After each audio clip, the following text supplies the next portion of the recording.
पूरक पुस्तिका वितान भाग 2। लेसन का नाम है सिल्वर वेडिंग। Class 12th। लेखक का नाम है मनोहर श्याम जोशी। आइए अब देखते हैं पाठ के प्रश्नोत्तर। पाठ का पहला प्रश्न है, यशोधर बाबू की पत्नी समय के साथ ढल सकने में सफल होती है, परंतु यशोधर बाबू असफल रहते हैं, ऐसा क्यों? तो उत्तर होगा, यशोधर बाबू की पत्नी सुशील और समझदार है। वह आधुनिक समय के नए नए विचारों में ढलना जानती है। व्यवहारिक ज्ञान भी यही सिखाता है कि हमें समय के अनुसार अपने आप को ढाल लेना चाहिए, जिससे हमारे बच्चे हमें मित्र के रूप में समझें। पर यशोधर बाबू अपने परंपरागत सिद्धांतों पर ही चलना चाहते हैं। उन्हें आज की पीढ़ी की नई सोच ढकोसला लगती है, अतः वे अपने और अपने परिवार के बीच में तालमेल नहीं बिठा पाते और हाशिए पर चले जाते हैं। दूसरा प्रश्न है, पाठ में जो हुआ होगा वाक्य की आप कितनी अर्थ छवियाँ खोज सकते हैं या खोज सकती हैं? तो उत्तर होगा, पाठ के आधार पर हम जो हुआ होगा की 3 अर्थ छवियाँ निकाल सकते हैं, जो निम्नलिखित हैं। पहली, पता नहीं क्या हुआ होगा। दूसरा, किशनदा की निराशा। तीसरा, किशनदा के प्रति लोगों का ध्यान न जाना। तीसरा प्रश्न है, समहाउ इम्प्रॉपर वाक्यांश का प्रयोग यशोधर बाबू लगभग हर वाक्य के प्रारंभ में तकिया कलाम की तरह करते हैं। इस वाक्यांश का उनके व्यक्तित्व और कहानी के कथ्य से क्या संबंध बनता है? तो इसका उत्तर होगा, यशोधर बाबू सिद्धांतवादी व्यक्ति हैं। वे समहाउ इम्प्रॉपर, जिसका अर्थ है कुछ ना कुछ गलत होना, का प्रयोग इसलिए करते हैं क्योंकि वे आजकल के नए विचारों के पक्ष में नहीं हैं। वस्तुतः वे पुराने नियमों में कोई बदलाव नहीं चाहते।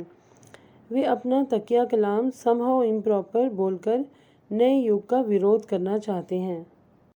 नाउ फोर्थ क्वेश्चन, यशोधर बाबू की कहानी को दिशा देने में किशनदा की महत्वपूर्ण भूमिका रही है। आपके जीवन को दिशा देने में किसका महत्वपूर्ण योगदान रहा है और कैसे? तो इसका उत्तर होगा, यशोधर बाबू की तरह सभी के जीवन में किसी न किसी बुजुर्ग या गुरु का आशीर्वाद अवश्य रहता है। तो आप लिखेंगे कि मेरे जीवन में भी मेरे माता पिता व गुरु का विशेष स्थान है। इन सब ने मुझे जीवन में सत्य बोलना एवं अच्छे मार्ग पर चलने का ज्ञान दिया और मैंने इस पथ पर चलकर अपने को सक्षम एवं निर्भय बना लिया, जिससे मेरे जीवन में प्रकाश का हमेशा के लिए साथ हो गया। नाउ फिफ्थ क्वेश्चन, वर्तमान समय में परिवार की संरचना स्वरूप से जुड़े आपके अनुभव इस कहानी से कहाँ तक सामंजस्य बिठा पाते हैं?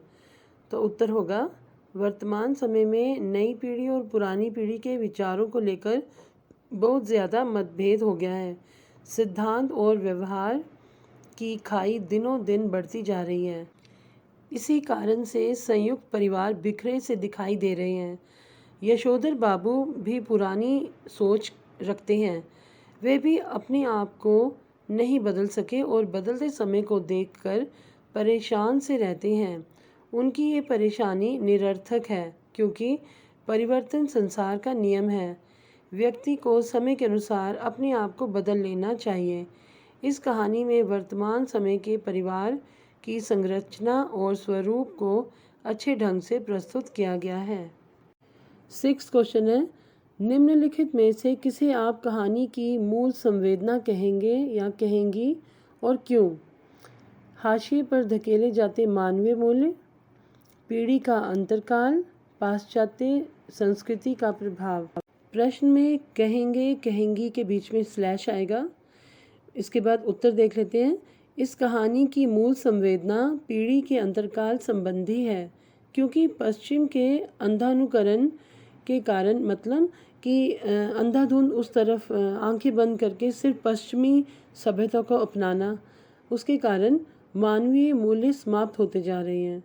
यशोधर बाबू विचारों के मतभेद का दंश भोगने के लिए मजबूर है, क्योंकि पीढ़ी का अंतरकाल बड़ी ही तीव्रता से बढ़ रहा है। इस कारण वे अकेलेपन का दुख भी सहते रहते हैं। नेक्स्ट 7 क्वेश्चन है, अपने घर और विद्यालय के आसपास हो रहे उन बदलावों के बारे में लिखें जो सुविधाजनक और आधुनिक होते हुए भी बुज़ुर्गों को अच्छे नहीं लगते। अच्छा न लगने के क्या कारण होंगे?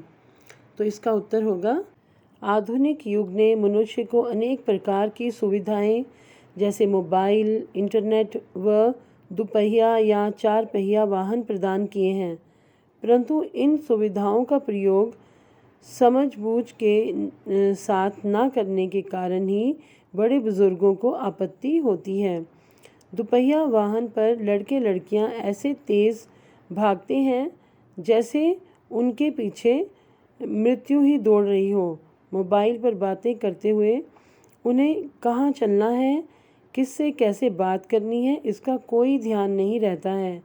फेसबुक पर बच्चे ऐसे बैठते हैं जैसी उनकी सांस ही उसे देखकर चल रही हो। इसलिए कोई भी बुजुर्ग इन आधुनिक सुविधाओं को पसंद नहीं करता। 8वां प्रश्न है, यशोधर बाबू के बारे में आपकी क्या धारणा बनती है? दिए गए 3 कथनों में से आप जिसके समर्थन में हैं, अपने अनुभवों और सोच के आधार पर उसके लिए तर्क दीजिए। पहला है, यशोधर बाबू के विचार पूरी तरह से पुराने हैं और वे सहानुभूति के पात्र नहीं हैं। दूसरा है, यशोधर बाबू में एक तरह का द्वंद्व है जिसके कारण नया उन्हें कभी कभी खींचता तो है पर पुराना छोड़ता नहीं, इसलिए उन्हें सहानुभूति के साथ देखने की ज़रूरत है। तीसरा, यशोधर बाबू एक आदर्श व्यक्तित्व है और नई पीढ़ी द्वारा उनके विचारों को अपनाना ही उचित है। इसका उत्तर है, यशोधर बाबू का व्यक्तित्व बहुत ही सराहनीय है, इसलिए नई पीढ़ी को भी यशोधर बाबू के विचारों को अपनाना चाहिए। इसका विशेष कारण ये है कि आधुनिकता एक सीमा तक मनुष्य की प्रगति कर सकती है, किंतु बहुत ही शीघ्रता से आधुनिकता की तरफ बढ़ना शीघ्र पतन का कारण भी बन सकता है। अतः मेरे विचार से नई पीढ़ी को यशोधर बाबू के विचारों का तार्किक आधारों पर समर्थन करना चाहिए।